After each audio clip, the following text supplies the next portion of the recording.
you have written extensively. I think actually, didn't you meet your wife when you were working against McConnell?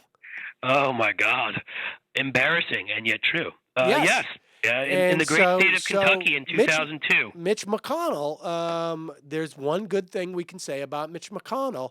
It brought Cliff Schecter true love in many respects. Mitch And McConnell and did. you think that because when I look at Mitch McConnell, I think of nothing but love. Um, So, all right. So now it's coming out that his office may have been bugged by, I don't know who these people are, but um, yeah, this progress. I don't know the details. I mean, yeah, I know we want to just touch on this quickly.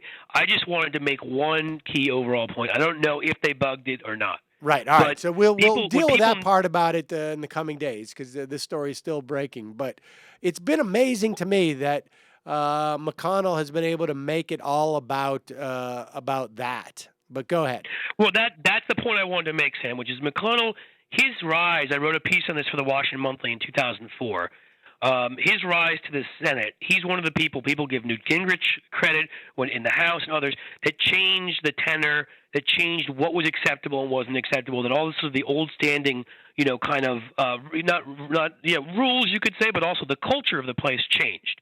He was the one that was willing to essentially went to a group called of big corporations who were supporting a soft money ban, the Committee of Economic Development, and basically on NRSC, National Republican Senatorial Committee letterhead, extorted them and threatened them and their businesses if they didn't stop supporting a soft money ban and keep giving money. He took this game to a new level of shamelessness. He has none.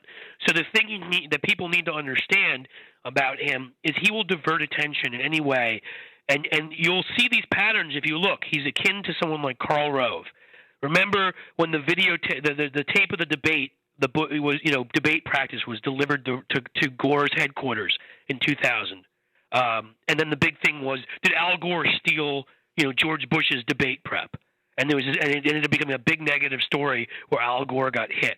Well, and there was an earlier story with Karl Rove in Texas where he claimed somebody planted a bug in his office right before a debate. Right. And that was a way he was able. This is what these guys do. They play the media. And back 6 years ago, which I can't believe, maybe some people in Kentucky are reporting it, but seem to have forgotten. In his closest race in a while, he only won by 5 points in the end against Bruce Lunsford, who's a self-funding multimillionaire. He claimed that a listening device had been put on his podium to tape him illegally during the debate. And so after a debate where he got his clock cleaned, he instead was able to divert the story to not be that he got his clock cleaned, but that Bruce Lunsford was trying to listen in on him. This is what he does. There's a pattern there. All right. Well, and I so will say this about the story that is breaking, and I don't know many details out of it, but there's some organization, Kentucky Progress or something, that seems to be really just made of like 2 or 3 people that showed up about 5 months ago. They're the ones who did those offensive tweets, I guess, about his wife yeah. that he keeps referencing, and that they have been responsible for like 3 or 4 different scandals over the past 4 or 5 months that all and very obviously ended up making McConnell some type of victim in the media. It all just sounds. Now, it's quite possible there could be just 3 or 4 idiots who are just It could be just the most really, incompetent people, but yes, when really you start putting that bad together, at what they do. Or it could be, like, hey, let's find 3 or 4 idiots, fund them, and let them just, maybe this will work out. I mean, it doesn't have to be that these 3 or 4 people are McConnell operatives posing as some type of liberal group. It can just be like, if I was to go out and, I don't know, if I wanted to embarrass, some Tea Partiers, all it would take is, sending a check for $20,000 to, one of these guys and say, go to town, my man, and right? then just let what happens. So I don't know. I'm suspicious. That's all I'm saying. I don't know who they are. I've got a lot of contacts in Kentucky.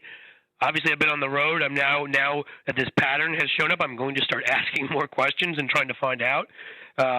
But there's no doubt, because this is exactly the type of thing Mitch McConnell would do and has done in the past. Interesting. That's what people need to know, that there's no stone he'll leave unturned. There's no fake group he won't create. This is, he is a sociopath, much like Karl Rove. Doesn't worry about the consequences. Doesn't think about breaking the law. Doesn't, he's always gotten away with it, and he wouldn't start worrying about it now. People have to remember, I mean, this is the kind of guy that if he were born in Cuba, he'd be working along Fidel Castro's side. This is not done in a vacuum. I mean, McConnell's looking at probably his worst reelect numbers he's ever had, I think, probably as senator. And that's right. So his polling numbers, I mean, this is, to the extent that there's desperation time, this is desperation time for him.